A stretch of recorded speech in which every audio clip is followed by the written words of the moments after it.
condomínios residenciais é um assunto que gera bastante discussão e levanta dúvidas entre os moradores. Afinal de contas, há um limite de quantidade por casa ou apartamento? Limite, porte, enfim. Ana Rebeca Passo está chegando com as informações. Bom dia, Ana. Então, quais são as regras, quando o assunto é ter um pet num condomínio? Oi, Renata. Bom dia para você. Bom dia a todos que nos acompanham no Manhã Cidade. Bom, uma palavrinha não pode deixar de ser utilizada, tá? Duas, na verdade. Bom senso. É preciso ter bom senso. E para deixar bem claro, tá? Eu questionei bastante a advogada em relação a esse tema. Não é proibido criar pets em condomínios, cães, gatos. Agora, como você bem disse aí, tem que existir as regras dentro daquele condomínio em relação à convivência, à limpeza, a questão de você incomodar o seu vizinho, até porque uma área de comunidade, você não está morando sozinho ali, é um condomínio com outras residências, outros apartamentos, então você precisa, manter a boa convivência com os demais. Então, a gente bate um papo agora bem interessante como especialista sobre esse assunto na área de condomínios, para que você possa entender. Mas, de regra, não é proibido, mas é preciso estar atento aos seus direitos e deveres quando você mora num espaço como esse e quer criar um bichinho. Emily Lemos, advogada condominial, bom dia para você, bem-vinda à Rádio Cidade. Então, o condomínio pode proibir a criação ali ou até a entrada de pets naquele espaço? Bom dia. Bom dia, Ana Rebeca. Bom dia a todos os ouvintes. Não, Rebeca, na verdade, não, tá? Existiam aí alguns entendimentos, de que a convenção poderia fazer essa proibição, mas o STJ já decidiu e pacificou que não é permitida a proibição da existência, de animais de estimação nos condomínios, tá certo? Agora é preciso existir algumas regras, Porque tem morador que de vez em quando ultrapassa os limites, Emily?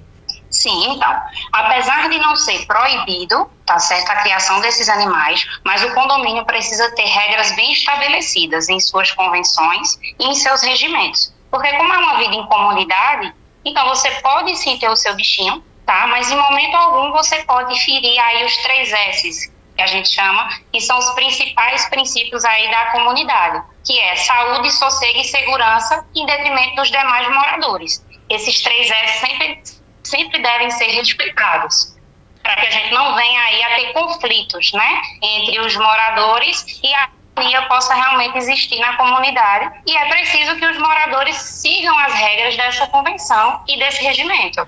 Agora, essas regras valem para qualquer porte de animal, porque tem gente que tem a criação de cachorrinhos menores, gatos, mas já tem gente que cria animais de maior porte. Essas regras valem para qualquer tipo e tamanho do animal? Então, na verdade, a gente tem que usar o bom senso, Não é que o condomínio, ele não possa, na hora de estabelecer essas regras, de repente trazer aí uma limitação de porte. Por exemplo, se a gente estiver falando de um condomínio que tem apenas 10 unidades de apartamentos em um edifício caixão, que a gente chama de são aqueles menorzinhos, que as garagens não são embaixo. E aí a pessoa vai criar um pastor alemão, por exemplo. A gente sabe que esse tipo de animal é um animal que tem um instinto de caça.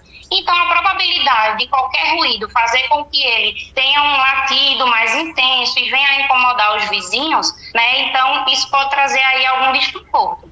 Mas aí, se a gente estiver falando desse mesmo tipo de animal, o pastor alemão, e estiver falando de um condomínio que seja um condomínio de lotes, aí já não faria sentido fazer uma restrição para esse tipo de animal, porque a gente está falando de casas as quais têm uma distância de uma para outra e provavelmente esse ruído, esse latido não iria incomodar. Então a gente sempre volta à mesma tecla, o bom senso e a utilização de regras aplicáveis a cada tipo de comunidade, porque condomínio é multidisciplinar. Existem as modalidades, condomínios maiores, condomínios menores, então tem que ser analisado realmente cada caso. E as normas que são estabelecidas nas convenções e nos regimentos, elas têm que ser feitas para aquele espaço específico, para cada tipo de condomínio existente.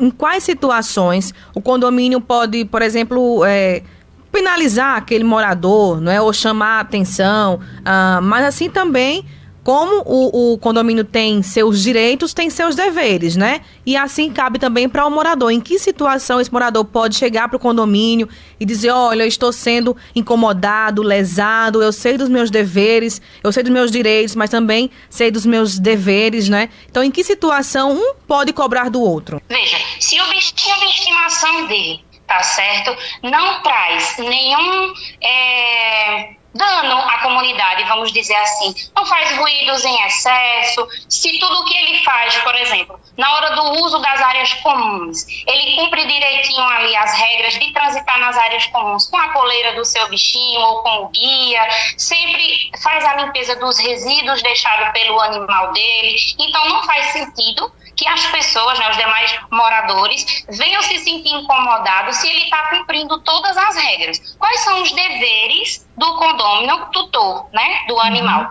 Cumprir as regras que são estabelecidas ali pelo condomínio. Garantir que o animal não cause desconforto sonoro, garantir sempre a limpeza dos resíduos. Agora, se o condômino não cumprir, aí sim ele pode vir a ser penalizado. As penalidades são as previstas na convenção e no regimento, que pode vir de um diálogo, depois uma advertência e até uma multa. Então, a divisão dos direitos e deveres estão aí. Se o condômino cumpre todas as regras, não faz sentido haver penalização para ele. Ô, Emily, nessa situação, se uma pessoa quer morar em um condomínio, ela precisa conhecer antes as regras, não é? O que diz ali, o regimento daquele espaço.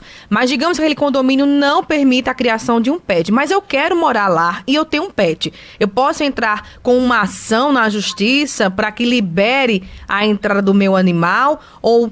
se o condomínio não permite, eu não vou morar lá? Não. Hoje, diante das jurisprudências que nós temos, né, inclusive do STJ, onde já foi entendido que não pode haver esse tipo de proibição, se forem animais domésticos, né, aí sim, caberia ao condômino, ao futuro condômino, não ser compelido a essa proibição. Por que eu estou dizendo isso? Porque nós estamos falando de animais domésticos. Às vezes as pessoas podem vir no sentido de, por exemplo, eu quero criar a página, mas acontece, tá bom? Uma cobra. Porque aí é aquela situação. Bichinhos mais...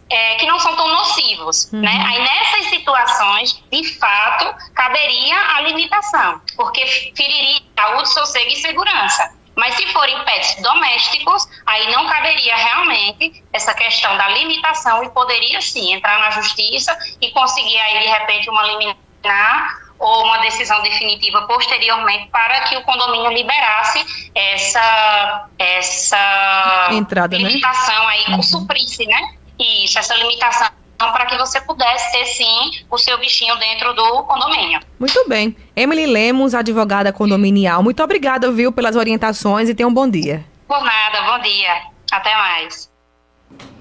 Pois é, estão aí as orientações. Só reforçando os 3 S's, saúde, segurança, não é? E esqueci o outro, Renata. Sossego. Saúde, sossego e segurança. São os 3 S's, não é? Primordiais aí para uma boa convivência no espaço de condomínio. Só para a gente reforçar aqui a informação, em dezembro de 2019, o Supremo Tribunal de Justiça publicou a sentença que impede a proibição de animais em condomínios. Então, vai para o bom senso mesmo, não é? Como explicou aí a advogada condominial, você tem que observar onde é que você vai morar. E qual é o tipo e o porte de animal que você tem. Não posso criar uma cobra e sair arrastando essa cobra com a coleira no espaço de lazer com crianças, não é? Não pode. Então, existe uma forma correta de você ter esse tipo de animal, com autorização também. Então, como ela explicou, vai pelo bom senso, e você não pode passear com um cachorro rosnando, uivando, fazendo as necessidades na área de lazer e deixando lá. É uma área de comunidade, então não é proibido, mas você tem que seguir as regras. Renata.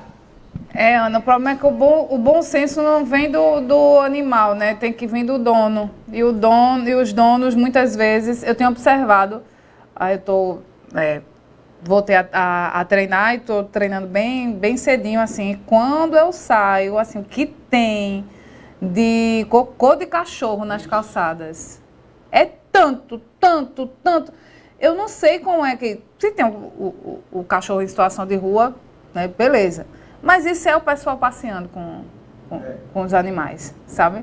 e você não tem coragem de apanhar. E isso faz dentro de um condomínio também. Então, eu costumo dizer que as pessoas muitas vezes perdem o direito pelo próprio comportamento delas. Se permite fazer, mas aí você sempre teima em fazer o contrário, chega um momento que não vai poder mais. Então, a responsabilidade é das próprias pessoas que não seguiram as regras, porque tudo tem regra, tem norma. Né? Se você tem um animal, você tem que ter bom senso. Inclusive, tem lei em Caruaru, animal de grande porte para andar, tem que estar de focinheira, tá? Para ter uma convivência tranquila. Complicado.